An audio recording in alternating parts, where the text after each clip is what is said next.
Good morning, Prime Minister, Ministers, ladies and gentlemen. I'm Zainab Badawi, the moderator for this Global Investment Conference, and it's my great pleasure to welcome you all to this intimate gathering in this cosy little house in London. It's beautiful, isn't it? And of course, we all meet on the eve of a momentous period for London when it is enjoying its time in the spotlight, or should I say at last, the sunlight.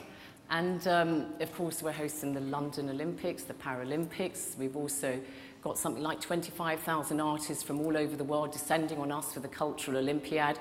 And this event, which kicks off the Olympics Business Summit. And it's unprecedented, actually, for any host nation of the Olympics to hold such a big business gathering. There are thousands of business leaders from around 30 countries descending on London for a series of events. And London, in fact, can claim another first because it's the only city in the world that has hosted the Olympics 3 times, 1908, 1948. I don't think any of us really remember any of those firsthand, but it is a city which is truly up to meeting this great challenge because, as most of you know, Dr. Samuel Johnson said, when a man tires of London, he tires of life, because there is in London everything that life can afford. And if it was true 200 years ago, it's even more true today, because London really is a microcosm of the world. You find every faith, every nationality, every race, every language in this city. And as somebody, a Londoner such as myself, whose family came from another part of the world, we found London a very open and welcoming place. And indeed today it falls to the Prime Minister, David Cameron, to just set out to you how it is an open and welcoming place to you, leaders from the business world and also from the world of sport and culture. So may I ask the Prime Minister, David Cameron, to come on stage.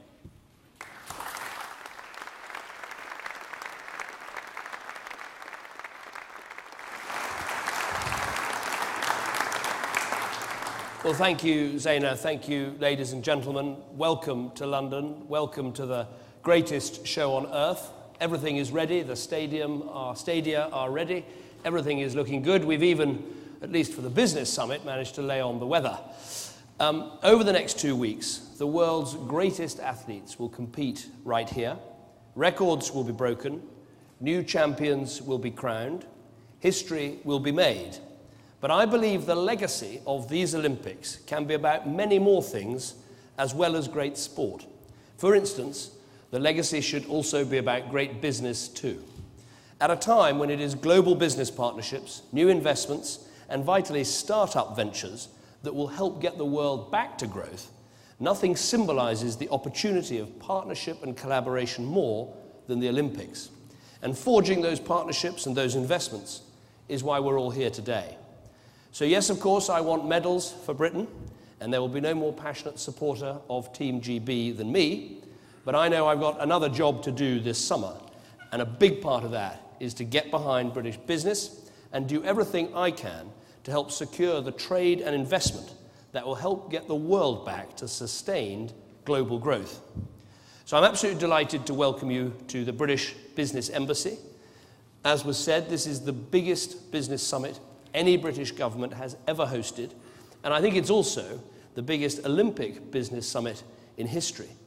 At this conference alone, we have more than 200 business leaders from 36 countries, representing quite literally some of the greatest companies on our planet. And that is just the beginning, because over the next fortnight, we're going to have 4,000 business leaders attending sector conferences on everything from energy to life sciences, to aerospace, to education, and the creative industries. They'll take part in country-specific days on China and Brazil, the previous and the next host of the Olympics, and 2 of the most exciting and fast-growing countries in the world. And also, I hope people will get stuck into the venture capital events that will help secure the vital resources needed to commercialize new inventions and, of course, exciting new startup businesses. But in order to make it in these difficult times, I think there is also a very tough and uncompromising message that all of us, politicians perhaps particularly, have to take on.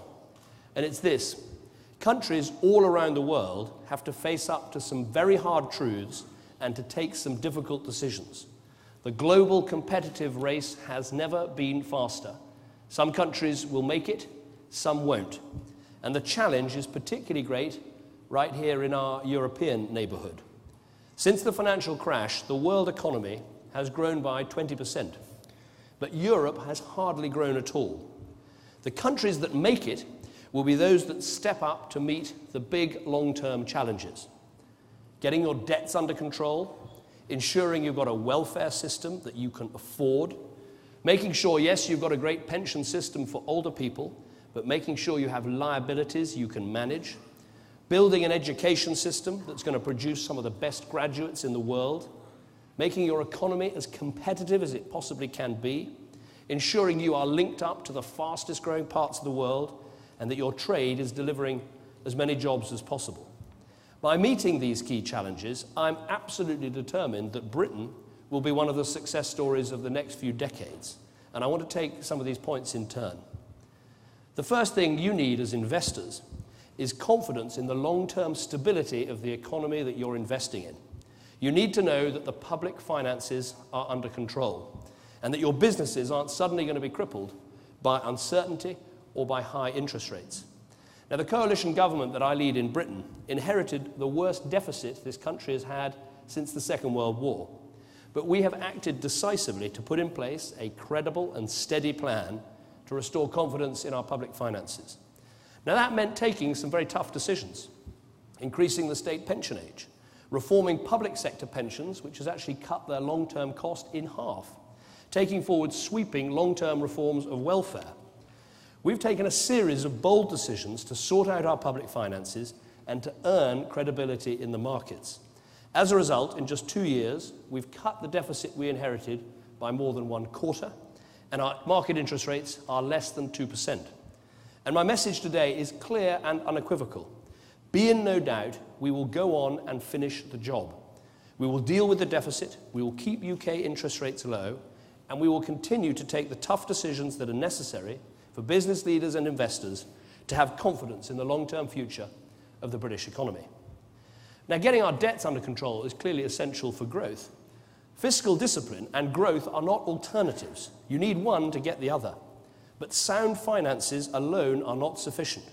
If Britain is going to be a success, we need a competitive economy. So we're absolutely focused on doing everything to support enterprise and make Britain the best place in the world in which to start or grow a business. We have listened to what business wants, and we're delivering on it. Business said we want competitive tax rates, so we're creating the most competitive corporate tax regime in the G20 and the lowest rates of corporation tax in the G7. Business said we want a simplified planning system. Why? So companies can expand and invest more easily and grow and create the jobs that will put people into work. We have taken 1,000 pages of planning documentation and reduced it to just 52. Business wants tax credits for research and development so they can develop the high-end products that future countries like ours need. We've got them. Business wants a radical patent box so that if you develop a patent in Britain and manufacture here, you only pay 10% tax. Again, we've got that too. And companies like GlaxoSmithKline, AstraZeneca, international companies like Qualcomm have already announced new investments as a direct result of this. We've also listened to entrepreneurs. We are radically reducing the time it takes to start up a business. So instead of filling in endless forms, you can now get online, set up a business, register for taxes, and see the taxes that you've paid and will owe all in one place. Last year, despite the tough economic climate, the number of new business startups was one of the highest in our history. We've created a 50% tax break for the first 150,000 invested in a startup, and more than doubled the limit on the amount of tax-deductible funds that can be invested in a single company in a year. And in this Olympic year, we're making an extraordinary, I think, unprecedented offer. If you sell assets in this tax year and invest the proceeds in one of the businesses in our seed investment scheme, you will not pay a penny of capital gains tax on the assets you've sold. Not this year, not next year, not any year. That is, I think, an incredibly pro-enterprise policy. We're supporting the rebalancing of our economy with bold new infrastructure investments. In a world in which too much investment has been high risk and short term, there should be huge potential for a different approach. We are pioneering a new investment scheme, the Green Investment Bank, to bring in private sector funds to make the most of the green infrastructure that we will require. This is the first green investment bank in any advanced country anywhere in the world. It starts with £3 billion of taxpayers' money to get those projects going. We're making the biggest investment in our rail network since the Victorian era. We're retaining our status as a key global hub for air travel. We're expanding access to broadband, including through super-connected cities, where citywide access to ultra 80 megabit broadband will give Britain 20 of the fastest and best connected cities anywhere in the world. And we're also vital for all the countries that want to make it, as I put it, sorting out our financial system. Our financial system is a huge strength for our country, but we do need proper regulation. So we're going to have it properly regulated by the Bank of England, with banks made to hold enough capital to keep them safe, and a regime so that if they do fail, they can do so without the taxpayer picking up the bill. That resolution regime is already now in place. We're putting into law the ring fencing of retail banking and its separation from investment banking, and introducing the most transparent rules on pay and bonuses of any major financial centre anywhere in the world. And we're building on the K report earlier this week, promoting greater trust and confidence by cultivating a change in corporate culture to focus management teams and investors on longer-term sustainable value creation rather than merely short-term profit chasing. So we're making our economy more competitive, but we are also taking a totally different approach to trade.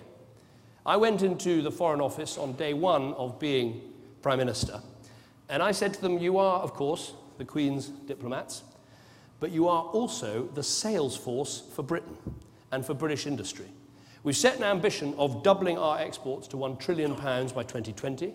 That would get us in line with Germany and match their record level of exports last year, and I believe it is absolutely achievable. Britain is already now exporting more goods to the rest of the world than we are to the European Union, and if we could increase the number of small and medium-sized firms in the UK that sell overseas at all from 1/5 to 1/4, that would add £30 billion to our economy, create 100,000 jobs, and pretty much wipe out our trade deficit altogether. That is the power of trade to drive growth, and it's the same story the world over. That is why I've made advancing trade a personal priority. At the G20 in Mexico, I fought hard to advance a trade deal between the US and the EU, because when two continents that account for more than half of the world's total trade liberalize that trade, the benefits to growth could be felt all over the planet. I discussed EU bilateral trade with the Brazilian president yesterday. She's here for the Games. I will do the same with the Russian president next week when he's here. We'll be at the judo, so it may be a bit off-putting, but nonetheless, I know my major priority is to get those trade deals, to get that investment, and not to concentrate on what's happening on the mat.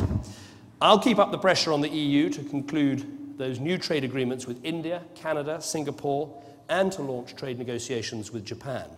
I'll continue to champion a free trade area in Africa, which could play such a vital role in lifting Africa further out of poverty. And I'll make trade a core priority when Britain hosts the G8 here in the United Kingdom next year. I know some people think it's sort of grubby to mix money and diplomacy. Frankly, I couldn't disagree more. This is about jobs. In the last year alone, we've increased the number of British jobs created by trade and investment by 1/4. That means nearly 150 jobs created or safeguarded every day. But for Britain to be a success, we need to do even better than that. So I will go on loading up aeroplanes with business people and taking them to the great markets of the world. Already I've done that with India, China, Russia, Turkey, South Africa, Nigeria, Mexico, Japan, Singapore, Indonesia, and Malaysia. And I'm delighted at the news today about one of the big deals we were pursuing when I was in Malaysia. Battersea Power Station is one of the most iconic landmarks of the London skyline. Any fans of Pink Floyd in the audience will know it from the cover of the Animals album. That ages some of you, I know, but I expect there are a few Pink Floyd fans here. But this site sits on 40 acres of land that is ripe for development, right by the River Thames, here in one of the most dynamic cities anywhere in the world. It's quite simply one of the most exciting opportunities for investment in Europe. So we very much welcome the plans for an £8 billion development that will create 20,000 jobs, with 13,000 permanent jobs at the end, and it will protect those famous towers too. This all follows from the announcement yesterday of a further £2 billion investment into the UK energy sector by our long-term partner and good friends at Hutchinson Whampoa. So I hope these are just the first in a long line of deals that I hope we can do, with further billions of pounds of deals expected to be announced this summer, creating and safeguarding jobs across the UK. I'm passionate about what Britain can offer. We have a time zone where you can trade with Asia in the morning and America in the afternoon. We have the English language, the language of finance and business, and increasingly, as I find in the European Union of politics too, I sometimes say the single language is going a little bit better than the single currency, but it's very important that we safeguard and promote both. We have the easiest access to the European market, where 500 million consumers are generating 12 trillion euros in economic activity. We have some of the best universities in the world. We have products and services that people need. Here in the room, we've got British companies like WPP, the world's largest advertising agency, Vodafone, the world's most international mobile phone company, Arm, the British company based in Cambridge that provides technology used in 90% of smartphones. There are British firms, and I've checked this out, exporting tea to China, vodka to Poland, and cheese to France. There's even a firm I found in Anglesey that sells canoes to the Eskimos. This year, Britain has become a net exporter of cars for the first time in 35 years. That is the sort of badge that you think once you've lost, you'll never get back. People in the 1970s and 80s, I think, wouldn't have dreamed that 30 years on, with Honda, with Nissan, with Jaguar, we would be back as a net exporter of vehicles to the rest of the world, and we are. Jaguar Land Rover yesterday announced 1,100 new jobs in the West Midlands. Some of these companies are selling so fast into China, they can hardly produce the cars fast enough. But it's not just our car industry that's strong. If you want modern medicines, we've got world-leading pharmaceutical businesses. If you want energy technology, we're the home of some of the world's leading energy companies, pioneers in exploring green technology, but also oil and gas recovery in some of the most difficult parts of the world. If you want a holiday here, you can even now think that the sun does occasionally shine, and we've got an extraordinarily vibrant tourist industry. And while you're at it, of course, you fly into Britain on the wings of an Airbus plane, designed in Bristol, made in North Wales, powered by Rolls-Royce engines, of course, made in Derby. So this is, I hope you can see, a personal mission for me. So I mean it when I say to all those here, if there are barriers in your way preventing you from investing, tell me. If there are things the British government can do to help you invest, let me know. If there's an opportunity you think we're not sufficiently seizing, get on to me about it. My office, or Stephen Green, and all of the team at UKTI will help. And I'll gladly speak personally with any of you who have a deal or an opportunity that will mean jobs and growth for Britain. My message today is very simple. Britain is back open for business, and we're committed to supporting global growth with open trade between our nations. So invest in Britain, partner with Britain, not just to invest in this country, but because I believe this will increasingly be seen as the place, as the hub from which your company can grow and expand. So let's make this Olympic year a great year for your business here in Britain. Thank you.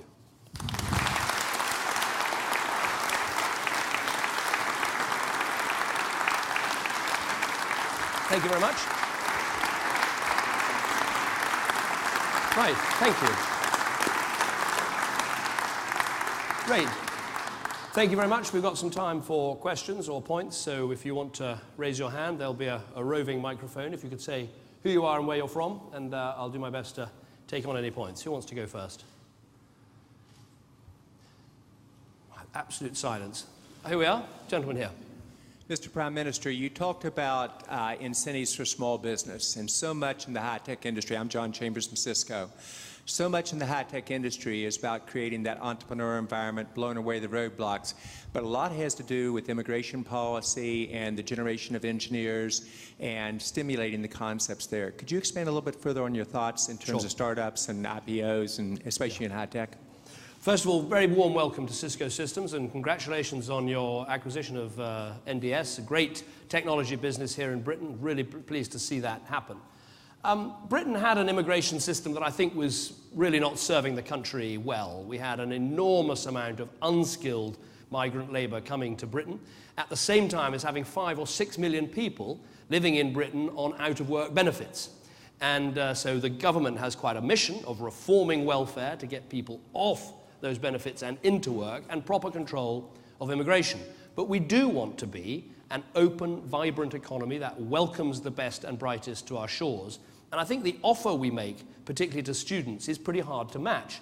And it's very simple, so don't believe all the myths. The offer is this: if you have the ability to speak the English language and a place at a British university, there is no limit on the number of people that can come. And having come and studied, there are opportunities to take part in a graduate job after you've left university.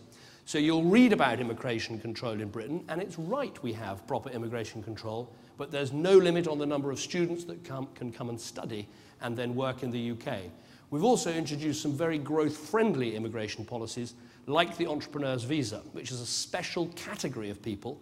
If they've got great entrepreneurial skills, want to come to Britain, take advantage of some of those tax changes I've said, there's a special category. And it's very important that people understand that. There'll be experts here from UKTI. Anyone's got questions about immigration or visas, then please get onto them, because I don't want that in any way to get in the way of the growth story here in the UK. Gentleman here. Well, welcome. Very good to see you. I've been an investor here, as well as recently we have invested in the auto sector in Leeds. One of the suggestions I would make, if the uncertainty of taxation on the global wealth can be clarified, it will help quite a lot to bring in more investments in this country. Very good point. This is the, first of all, thank you for all your investments in the UK over many years. In terms of the taxation of global wealth, 2 points I'd make there. First of all, obviously, as well as cutting our corporation tax rates down to the lowest levels in the G7, and you've seen a series of cuts, even though we've had to make tough spending choices, and the target 22% at the end of this Parliament. As well as that, we're changing the taxation for headquarters companies, and we're seeing a number of headquarters companies now thinking of either coming back to Britain or coming to Britain for the first time. On the taxation of global wealth, obviously we do have this system in Britain of non-domiciled taxpayers, so people who don't pay tax on their worldwide income in the UK because they're domiciled somewhere else for tax purposes. We charge people for having that tax status, but if they have that tax status, they're not taxed on their worldwide income, and I think that does encourage those people to make their homes, their businesses, and their bases here in Britain, and that will continue. Gentleman at the back. Thank you. Jeff Cuthbert from the Welsh Government.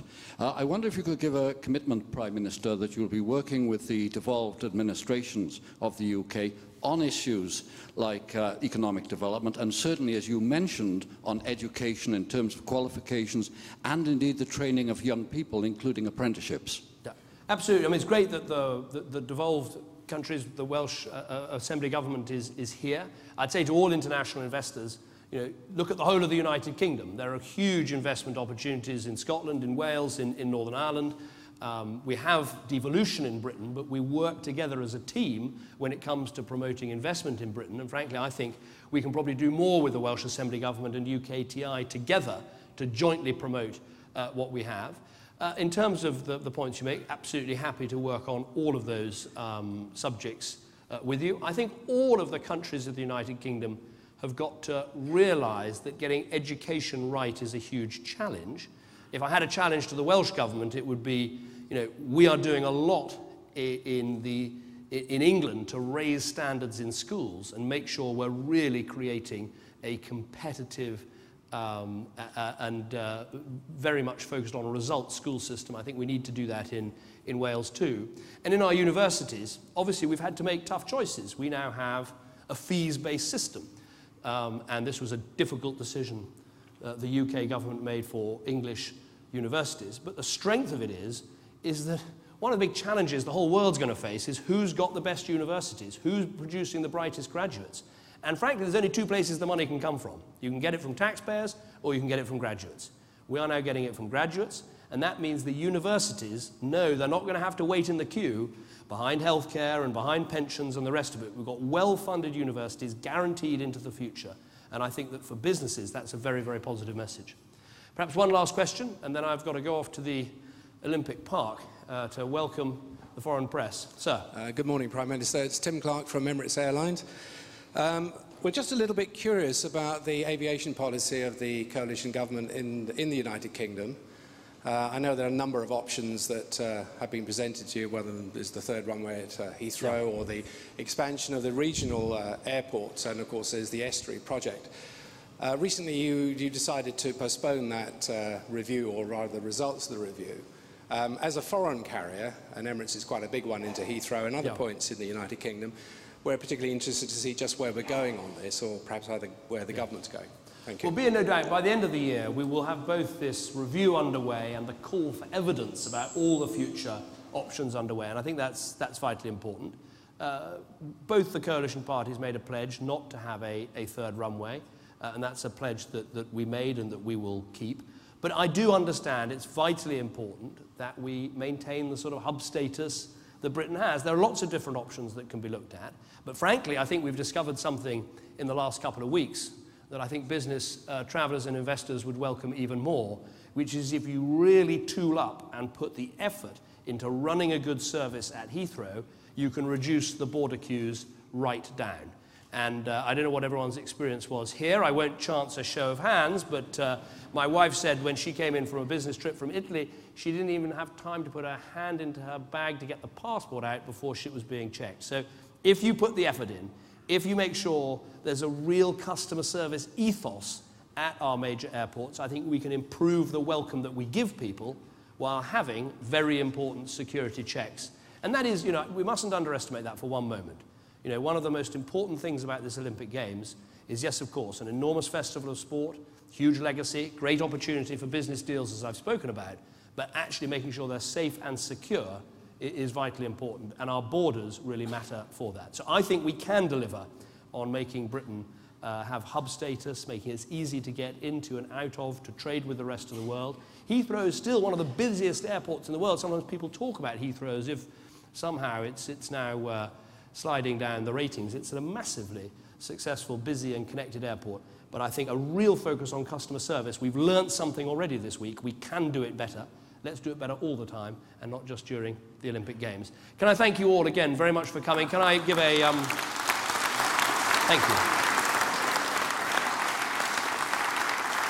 I want to make a particular welcome to so many of the international bodies that are here. Angel Gurria from the OECD, Christine Lagarde from the IMF, Mario Draghi from the European Central Bank.